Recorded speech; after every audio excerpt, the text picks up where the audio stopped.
Hi, it's Christine, July 2016 update. Well, April didn't go so well. Hospitalization. May didn't go so well. June, I ended up training. I actually hired someone to help train because I have some money, so I paid it literally $1,000 for him to train people to work with me because I'm considered total care. So we get people that are brand new, not trained, and have no clue about your care. So the thing that really sucks about the Department of Social and Health Services is they don't give training, and so it puts the caregiver in a position where they literally do not know what the person needs, and say that person is nonverbal or has a stroke and it has a care plan. The care plans are so general now that it's difficult. Anyway, in June I had my review, and I was discontinued for my bowel program because my ETR, which is called an exception to the rule for nursing to come out to do my bowel program, was discontinued and not renewed. The two agencies that do have skilled nursing both terminated me, as I explained before, because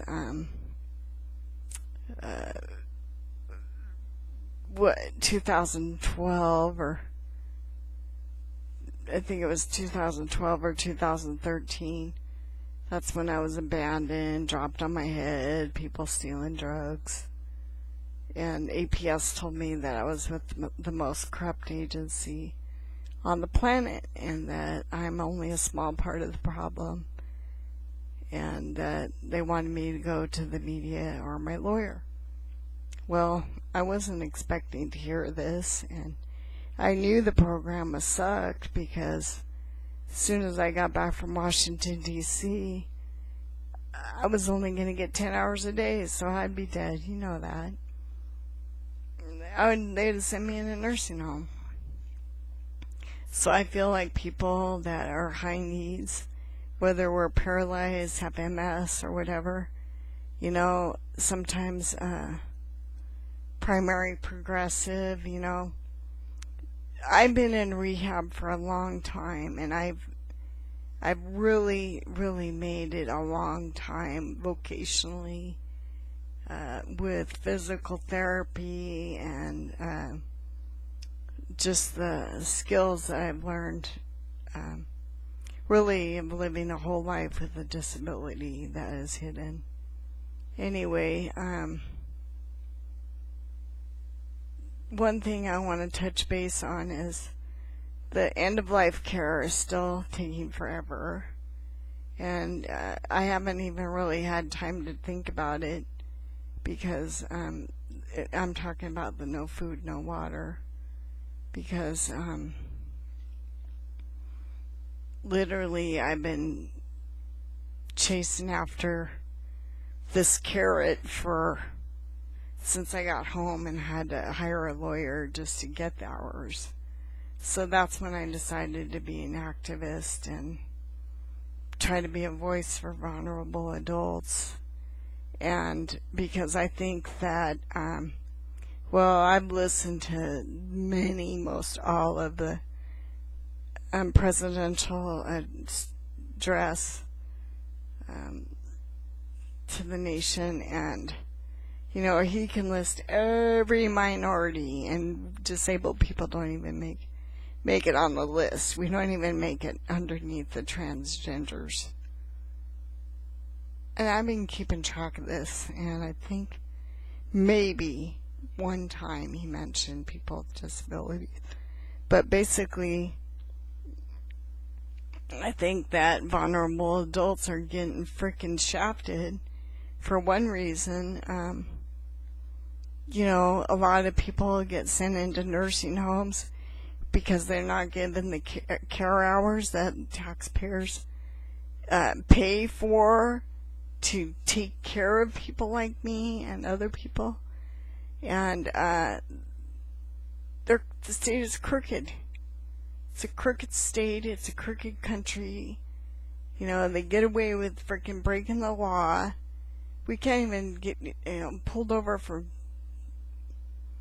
no seatbelt, and the state can freaking break laws and get away with it, and just like crooked Hillary. And I'm so freaking frustrated because of the way they handle vulnerable adults in this country. And I believe it's systematic, and I know it is. And it's frustrating because I just have tried everything to be a voice, and I'm exhausted. I've literally come off with 2 months of training people. And I'm working with agencies that are terminating me or terminating my bowel program. Do I have another plan? Do I want to go stay in a nursing home? No, I don't. And I have a friend named Jan, and she went to school for 12 years to be a gynecologist obstetrician, and she practiced for 10, and then she got diagnosed with MS, and she did a trust, which is a good idea for anybody that gets high Social Security, and that's where the lawyer puts it in a trust, and you can use that money for yourself, and you don't have to go in the poorhouse. But because she didn't know that she could have hired a lawyer why should she have to hire a lawyer to get total care? I don't think anybody should. It's basically going through the freaking care plan and answering the questions, and they just rip you off, And so, literally, I can't even imagine the numbers of people with MS or disabilities that just get freaking shipped off to death camp and die prematurely, or they get stuck in the state system, which is totally freaking corrupt, and they don't know how to cope a lot of times, and they turn into caged animals. They're so freaking hopeless and pissed that they literally will bite, scream, scratch, just like a freaking animal would. I'm sorry, I'm very mad today because I've gone a week without a bowel program, and just get suggestions of nursing homes, and I'm not leaving my house. I've lived here for 17 years. So I just want everybody to know that the country can get away with treating vulnerable adults like dog shit. You know what I mean? Literally they get bent out of shape when 5 people get killed or 1 person gets killed. But what about all the people that they're treating so poorly? And the taxpayers are paying for it. That's why it's crooked. It's crooked. And I'm tired of it, and you know who I'm voting for. If I even stick around that long, because I'm just exhausted and really have been manipulated into trying different things, suggesting that I go to a nursing home. The state called me the other day and they say that I need client training, and I've had to spend so much money on care because the system's so screwed up, and the Department of Health that charges people licensing. Well, nobody's really paying their licensing. They just sign all the paperwork and they never follow up. Or this is really before they changed the law last year, but anyway, now they're a little bit more strict, so strict that people aren't finishing their classes. And then the state exams are so backed up that it can literally, they give you 120 days after you get your certificate to get your state exam, which is so backed up that it's like a 6-month wait. So people are flunking. People can't remember what they learned in class. And it's just so dysfunctional that I just want to make it known, And I just feel like every avenue I try to bark up a tree, I get shut down, and it's really, really sad when I get phone calls at the end of the day of really just depressing shit, I think you're going to get denied the ETR, and do you have another plan? And I pay them. I work. I could work so much more if I didn't have to do the state's job, meaning coordinating and doing, all the coordinating with the supervisors, case managers. I don't even have time to do my own job, and training, and it's like really difficult. And I know I'm not the only person. I ran into a guy at the hospital yesterday, and he got in a mountain bike accident when he was 18. He's like 27. Young guy. He has a tracheotomy, so he has a tube in his neck. I've known him for a couple years. I keep running into him at the hospital. And a couple years ago, he was pretty pissed off because he's having the same problems as me. Nobody wants to care for him. The guy is over 6 feet tall. He's a man. And when I saw him yesterday, he looked so much better. He was driving with his chin like I do. I went to the hospital yesterday. Actually, I private paid a guy to take me because it takes a while to train somebody to be a rehab therapist. Literally. That's, to do my chair, to take me to the doctor. It really takes a young person, I've had a lot of girls take me. It's just they're sending me people that don't understand English, and I end up having to scrape up and try to find people that didn't work out, and it was a big disappointment for me, but I'm trying to help these people out because obviously they can't even do it. Anyway, I'm pretty upset today because I had to train all day again, but I really like the new girl, but only because she catches on so damn quick. She's only been in the country 3 months.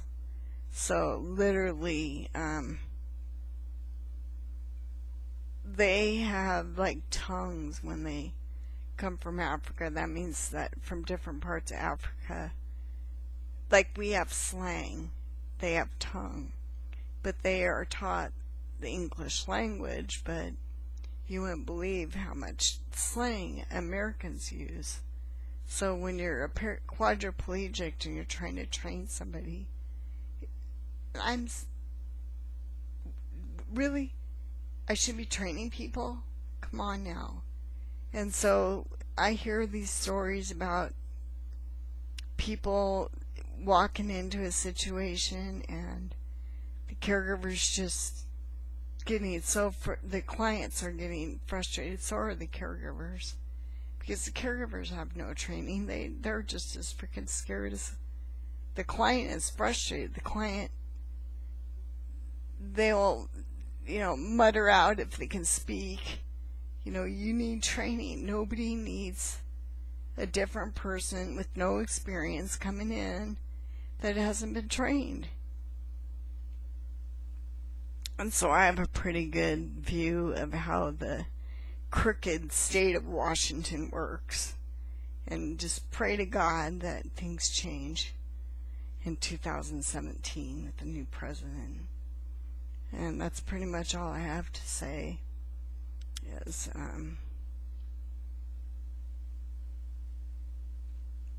I give up. I've tried. And I just am tired. I just can't live like this. I get no breaks, no vacation, no time off. Shift after shift after shift, and I am tired. People are stealing from me. I got my cable bill or my phone bill today. One of my caregivers freaking called Africa. It's just like they lie to me, steal from me. I don't know what's in my fridge. I have to, explain how to write a check. It's just so frustrating. Anyway, I just want to vent to my support group. Because that's what this channel is about. And I'm very sad for the people that are in the early stages of this horrible disease that in my particular case is very similar to MS. But I've lived with a diagnosis since I was 24, and I know what it's like to have an invisible disability, be able to move around and it progress on you. Well, as soon as everybody likes to pretty much have a positive outlook on stuff, but this support group is about all stages of MS and disability, not just the whole. I really don't want to scare people or anything like that, and I know a lot of people I have a hard time with hearing stories like mine, but it needs to be known, because 10 and 20 years from now, all the people that are out there friggin' kicking it are going to be dealing with their parents dying, and they're going to be dealing with the states and vulnerable adults, and you're going to be right in their face, and Americans just don't have the culture, the family culture, to take care of their family members. They just don't. And unfortunately my parents died. My mom died when I was 20, so my family's kind of divided. It is divided. And I've been told that I've made it longer than most people. I went to the hospital yesterday. My private paid caregiver gave me a bowel program finally. After a week, I went to the bathroom and everything went like clockwork. Went to the bathroom once down there. We had time to go get protein bars and water before our appointment. I had a nice long appointment. Botox injections, that's where they stick needles in my muscles so they relax. And then we even had enough time to go down and have a cheeseburger. And then I used the bathroom, and so then we came home. I was already fed, and it went like clockwork. It was like, wow, I'm a real person. I can actually drive with my chin if people can actually get me up. But my chair is like $75,000, and it takes a while to train somebody to even drive the damn thing. Anyway, that's my 2 cents, and I know that I'll probably get some thumbs down on this one. But I'm just trying to be honest. Bye.